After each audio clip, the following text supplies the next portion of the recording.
پاکستان کی سیاست کی تاریخ میں کئی کردار آئے، مگر ایک نام ایسا بھی تھا جو صرف سیاست ہی نہیں بلکہ خوف، طاقت، تنازع اور مقبولیت کا بھی دوسرا نام بن گیا۔ یہ کہانی ایک ایسے شخص کی جس نے ایک یونیورسٹی کے کمرے سے اپنی جدوجہد کا آغاز کیا اور چند ہی برسوں میں کراچی جیسے بڑے شہر کو اپنی مٹھی میں کر لیا۔ ایک ایسا لیڈر جس کے جلسوں میں لاکھوں کا مجمع امڈ آتا تھا، مگر جس کے مخالفین کہتے ہیں کہ اس کے پیچھے گولی، دھمکی اور دہشت چھپی تھی۔ کون تھا وہ شخص جس کی ایک تقریر پر لاکھوں لوگ سڑکوں پر نکل آتے تھے؟ کون تھا وہ لیڈر جسے چاہنے والے قائد کہتے اور مخالفین غدار؟ جی ہاں، یہ کہانی ہے الطاف حسین۔ جب پاکستان کا دشمن ثابت کیا گیا صرف اس لیے کہ میں نے ان بڑے جاگیرداروں کے آگے سر جھکانے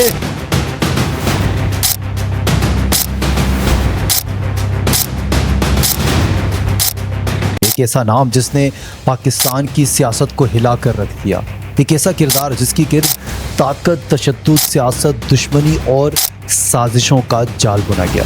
تو آئے چلتے ہیں اس کہانی کی اندھی گلیوں میں جہاں ایک شخص نے خواب دیکھے، ایک تحریک بنائی اور پھر وہ تحریک پاکستان کی تاریخ کا سب سے متنازع باب بن گئی۔ انفو ٹرینڈ ٹی وی کے تمام دیکھنے والوں کو خوش آمدید۔ میں ہوں کاشف رضا۔ جولائی 1977 کی رات پاکستان کی سیاسی نقشے پر ایک نیا باب لکھا جا رہا تھا۔ جنرل ضیاء الحق نے منتخب وزیر اعظم ذوالفقار علی بھٹو کی حکومت کا تختہ الٹ کر مارشل لا نافذ کیا۔ فوجی ٹینک سڑکوں پر تھے، سیاسی جماعتیں دباؤ میں تھیں اور جمہوریت کے چراغ کو ایک بار پھر بجھا دیا گیا تھا۔ لیکن یہ مارشل لا ایک اور خاموش تبدیلی کی بنیاد ڈال رہا تھا، ایک ایسی تبدیلی جس نے آنے والے برسوں میں کراچی کی گلیوں کو بندوقوں کی گولیاں اور بوری بند لاشوں سے نوازنا تھا۔ قیام پاکستان کے بعد اردو بولنے والی آبادی بڑی تعداد میں بھارت سے ہجرت کر کے کراچی اور سندھ کے دیگر شہروں میں آباد ہوئی۔ 30 برس گزر چکے تھے، لیکن یہ کمیونٹی اب بھی اپنی سیاسی تشخص کے لیے سرگرداں تھی۔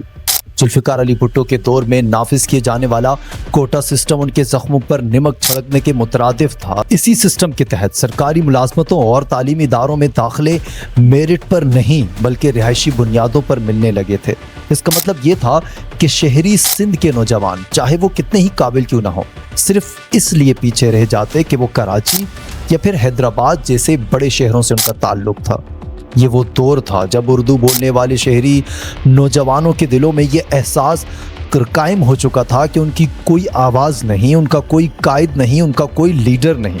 اسی ماحول میں اختر رضوی اور رئیس امروہی جیسے دانشور ابھرے جو کہ کوٹا سسٹم کو کھلی ناانصافی قرار دیتے تھے۔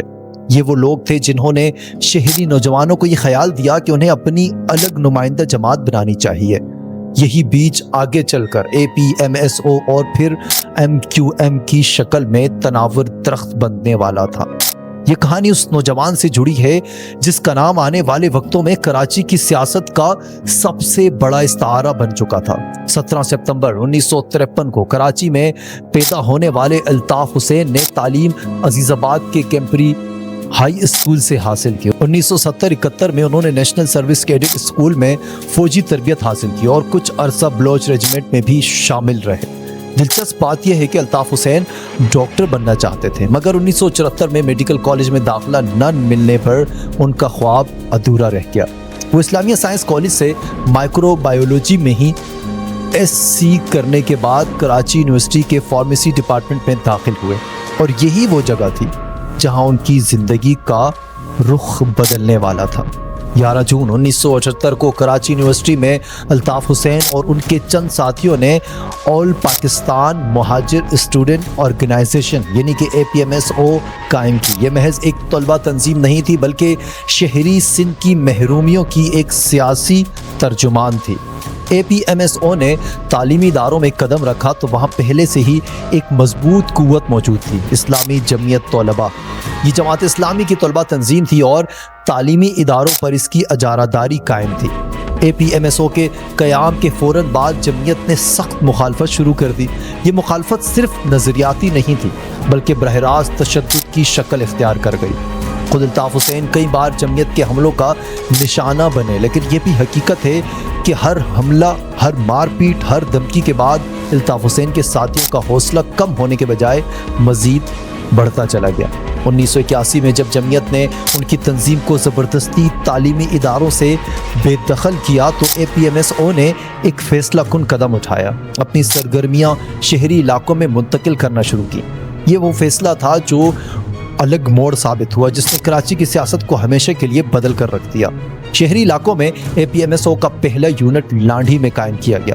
اس یونٹ کا بانی ایک ایسا نوجوان تھا جو بعد میں سب سے بڑے مخالف کے طور پر سامنے آیا، یعنی کہ آفاق احمد، جو آگے چل کر MQM حقیقی کے سربراہ بننے والے تھے۔ اسی دوران جنرل ضیاء کا مارشل لا پورے ملک میں چھایا ہوا تھا۔ دلچسپ بات یہ ہے کہ ضیاء حکومت کی سختیوں کا سب سے زیادہ نشانہ پیپلز پارٹی اور اس کے کارکن تھے، لیکن اے پی ایم ایس او کے فضا نسبتاً نرم تھی۔ ڈاکٹر فاروق ستار جو بعد میں MQM کے سینئر رہنما بنے، تسلیم کرتے ہیں کہ ضیاء دور میں الطاف حسین اور ان کی تنظیم کو کچھ رعایتیں ضرور ملی۔ وہ کہتے ہیں کہ ہمیں بنایا تو جنرل ضیاء نے نہیں تھا، مگر پروان ہم انہی کے دور میں چڑھے۔ یہ حقیقت ہے کہ جب پیپلز پارٹی کے 5 لوگ جمع ہوتے تو دفعہ 144 لگ جاتی، اور ہم کارنر میٹنگ کرتے تو کوئی نہیں پوچھتا تھا۔ یہ نرم گوشہ کیا محض اتفاق تھا؟ یہ ریاست واقعی شہری سندھ کو ایک نئی قوت دینا چاہتی تھی؟ یہ سوال اس وقت بھی موجود تھا اور آج بھی موجود ہے۔ 3 فروری 1981 کو جب اے پی ایم ایس او کو یونیورسٹی سے نکالا گیا، الطاف حسین نے اپنے ساتھیوں کو ایک اجلاس میں بلایا۔ ہم جمعیت کا مقابلہ نہیں کر سکتے، ان کے پیچھے جنرل ضیاء الحق اور ریاست کھڑی ہے، اگر ہم نے اس رستے کو اپنایا تو ہمارے کارکن مارے جائیں گے۔ لیکن نوجوانوں ساتھیوں نے ہار ماننے سے انکار کر دیا۔ جذبات نے فیصلہ کیا، ہم یونیورسٹی چھوڑ کر شہر کی گلیوں میں جائیں گے، عوام کے پاس جائیں گے اور وہاں سے اپنی طاقت بنائیں گے۔ یہی وہ لمحہ تھا جب ایک طلبہ تنظیم نے سیاست کے سفر کی شروعات کی، جو آگے چل کر مہاجر قومی موومنٹ کی شکل اختیار کرنے والی تھی۔ اب کراچی کی فضا بدل چکی تھی۔ اے پی ایم ایس او اور پھر مہاجر قومی موومنٹ نے جیسے ہی گلیوں اور محلوں میں قدم رکھا، سیاسی سرگرمیوں کا رنگ ہی بدل گیا۔ پہلے یہ سرگرمیاں صرف یونیورسٹیوں تک محدود تھیں، لیکن اب کارنر میٹنگز، جلسے اور مظاہرے روزمرہ کا معمول بن چکے تھے۔ کراچی کے عام شہری جو برسوں سے اپنی سیاسی نمائندگی کے لیے سرگرداں تھے، ان جلسوں میں اپنی محرومیوں اور دکھوں کا مداوع دیکھنے لگے۔ ہر جلسے میں یہ پیغام ابھرتا کہ ہم محروم نہیں، اب ہم ایک طاقت ہے۔ اسی دوران ایک مظاہرہ بانی پاکستان محمد علی جناح کے مزار پر ہوا۔ یہ وہ دن تھا جب الطاف حسین کو ایک بڑے تنازع کا سامنا کرنا پڑا۔ ان پر الزام لگا کہ انہوں نے پاکستان کا پرچم جلایا ہے۔ یہ الزام چاہے درست تھا یا غلط، لیکن اس کے نتائج سنگین تھے۔ فوجی عدالت نے الطاف حسین کو 9 ماہ قید اور 5 کروڑ کی سزا سنائی۔ اس واقعے نے الطاف حسین کو ایک طرف مظلوم رہنما کا درجہ دیا تو دوسری طرف مخالفین کے لیے ان کے خلاف ایک طاقتور ہتھیار بھی فراہم کر دیا۔ جب شہری سندھ میں لسانی سیاست کھل کر سامنے آئی تو سب سے زیادہ نقصان اسلامی جمعیت طلبہ اور جماعت اسلامی کو ہوا۔ دونوں جماعتوں کے لیے یہ ایک وجودی خطرہ تھا۔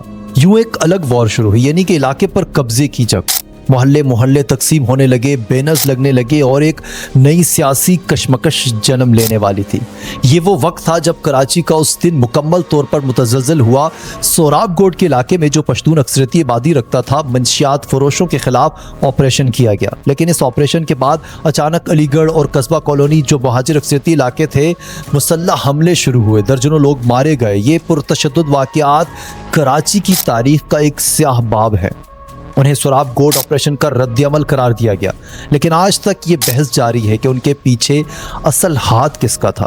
ایک بات البتہ یقینی ہے، پشتون اور مہاجر آبادی کے درمیان خلیج مزید گہری ہوتی چلی گئی۔ خوف، نفرت اور عدم اعتماد مزید بڑھتا چلا گیا، اور اسی فضا میں سب سے زیادہ فائدہ MQM کو ہوا۔ اب MQM ایک تحریک سے بڑھ کر ایک منظم جماعت بننے لگی تھی۔ یونٹ اور سیکٹر کا تصور سامنے آیا۔ یہ وہ منظم نیٹ ورک تھا جس نے MQM کو گلی کی ایک ایسی طاقت بنا دیا جس کا مقابلہ اب آسان نہ تھا۔ اس تنظیمی ڈھانچے کے پیچھے ماسٹر مائنڈ تھے ڈاکٹر عمران فاروق۔ یہ وہ شخصیت تھی جنہوں نے نہ صرف تنظیم کو ایک مکمل آئین دیا، بلکہ اس آئین میں ایک ایسی شک شامل کی جس نے آگے جا کر جماعت کا مستقل رخ متعین کر دیا تھا۔ پارٹی کے بانی الطاف حسین کو کسی کے سامنے جواب دہ نہیں ہونا تھا۔ ہر فیصلہ ان کا حتمی فیصلہ ہوتا۔ یہ ایک ایسا قدم تھا جس نے MQM کو ون مین شو میں بدل دیا۔ جنرل ضیاء کے دور میں صرف بلدیاتی انتخابات کرائے جاتے تھے۔ یہ انتخابات عام شہریوں کے لیے زیادہ اہم نہیں سمجھے جاتے تھے، لیکن شہری سندھ کے لیے یہ موقع تھا کہ وہ اپنی نمائندگی کا پہلا تجربہ کر سکے۔ MQM نے اسی ماحول کو موقع میں بدل دیا، اور پھر آیا وہ دن جب 8 اگست 1986 کو نشتر پارک میں ایک بڑا جلسہ منعقد ہوا۔ نشتر پارک کا تاریخی جلسہ موسلا دھار بارش تھی، لیکن بارش میں بھی ہزاروں لوگ موجود تھے، اور جب الطاف حسین اسٹیج پر آئے تو ان کی شعلہ بیانی نے مجمع کو بجلی کی طرح جھنجھوڑ دیا۔ 2 گھنٹے تک الطاف حسین مسلسل بولتے رہے، ان کے جملے سیدھے عوام کے دلوں میں اترتے گئے۔ وہ کہتے، یہ ہمارا شہر ہے، ہمارا حق ہے، ہم آزاد ہیں۔ لوگوں نے الطاف حسین میں وہی ترجمان دیکھا جس کی انہیں دہائیوں سے تلاش تھی۔ اس دن الطاف حسین صرف ایک رہنما نہیں بلکہ بھائی بھی بن چکے تھے۔ یہ جلسہ دراصل وہ اسٹیج تھا جس سے 1987 کی بلدیاتی انتخابات میں MQM کو فقید المثال کامیابی کی راہ میں ڈال دیا تھا۔ MQM نے تقریباً تمام نشستیں جیت لی تھیں۔ ڈاکٹر فاروق ستار کراچی کے پہلے مہاجر میئر منتخب ہوئے۔ یہ 1987 کی بلدیاتی انتخابات میں MQM کی کامیابی نے کراچی کی سیاست کا منظرنامہ ہی بدل کر رکھ دیا۔ لیکن یہ تو صرف شروعات تھی، اصل کھیل تو ابھی شروع ہونا باقی تھا۔ جہاں اقتدار کی کرسی، اسٹیبلشمنٹ کے راز اور خون میں لتھڑی ہوئی سیاست نے وہ موڑ دیکھنے تھے جو تاریخ بھی لرز اٹھے گی۔ تو اس سیریز کی اگلی قسط میں جانیں گے کہ کیسے 1988 کے عام انتخابات نے سندھ کو 2 حصوں میں تقسیم کیا، اور کیسے ایک جماعت کے جلسے کی گونج ایوان اقتدار تک جا پہنچی، مگر ساتھ ہی کراچی کی سڑکوں پر خون کی ہولی بھی کھیلی گئی۔ کون تھے وہ لوگ جو الطاف حسین کے قافلے پر حملے کرنے گئے؟ حیدرآباد میں ایک ہی دن میں 250 لاشیں کیوں گرائی گئی؟ اور پھر MQM اور پیپلز پارٹی کا ساتھ جو تھوڑے ہی عرصے میں دشمنی میں بدل گیا؟ یہ سب آپ جانیں گے اس کہانی کے دوسرے حصے میں۔ اگلی قسط دیکھنے کے لیے ہمارے ساتھ جڑے رہیں، اور ہاں، ہمارے چینل کو بھی ضرور سبسکرائب کیجیے گا۔ پھر ہوگی آپ سے اگلے ویک ملاقات۔ مجھے اجازت دیجیے، اللہ حافظ۔